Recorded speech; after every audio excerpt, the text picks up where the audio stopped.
Assalamualaikum warahmatullahi wabarakatuh. Apa kabar sahabat? Semoga kita selalu berada dalam perlindungan dan kasih sayang Allah SWT. Masih bersama Wilda dalam suluk motivasi dari sang santri Inayatullah.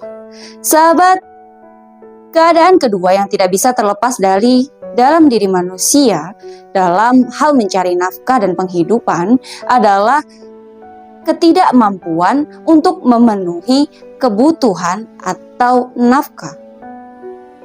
Hal ini bisa dilihat dari tiga sisi.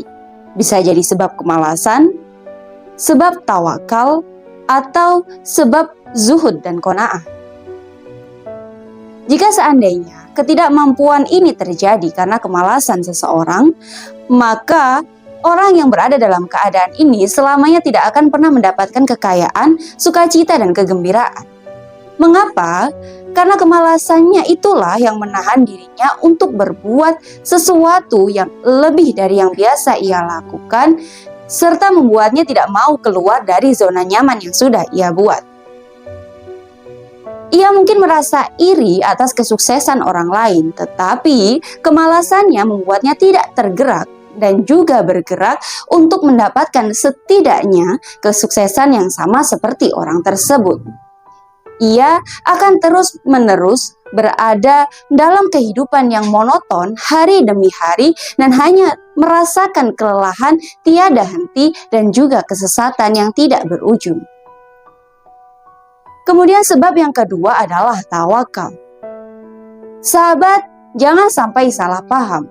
Tawakal tidaklah berarti kita berpangku tangan sejak permulaan. Allah Subhanahu wa Ta'ala memerintahkan kepada kita untuk bertawakal setelah kita melakukan usaha semaksimal mungkin sesuai dengan kemampuan kita. Maka bukanlah tawakal yang benar bila kita hanya menghabiskan waktu untuk melakukan ibadah sunnah tanpa melakukan kewajiban kita untuk menafkahi keluarga kita. Bukan pula termasuk bertawakal bila seandainya kita menghabiskan waktu kita untuk mencari nafkah dan penghidupan, tetapi kita mengabaikan kewajiban kita sebagai seorang hamba Allah. Kedua aspek ini, yakni usaha dan doa, haruslah berjalan seimbang dalam tawakal. Barulah ketika ada saat di mana kita tidak mampu lagi untuk bertindak, baik itu disebabkan sebuah kendala yang tidak terduga atau yang lainnya, kita bertawakal kepada Allah, memasrahkan hasil dari usaha kita kepadanya dan tunduk pada ketentuan yang sudah Allah berikan kepada kita. Dan yang terakhir adalah sebab zuhud dan qanaah.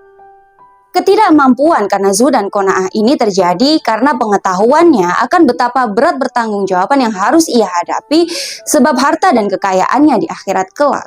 Sehingga ia lebih mencintai dan menyukai berada dalam kefakiran daripada harus memiliki kekayaan-kekayaan yang mungkin akan menjadi sarana dan alat untuk hawa nafsunya.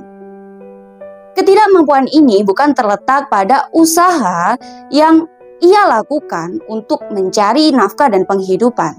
Tetapi ketidakmampuan ini ada pada perasaannya yang merasa tidak mampu untuk menghadapi berbagai macam pertanyaan yang harus ia jawab mengenai harta dan kekayaan yang sebenarnya nilainya tidak sebanding dengan karunia yang Allah berikan kepadanya.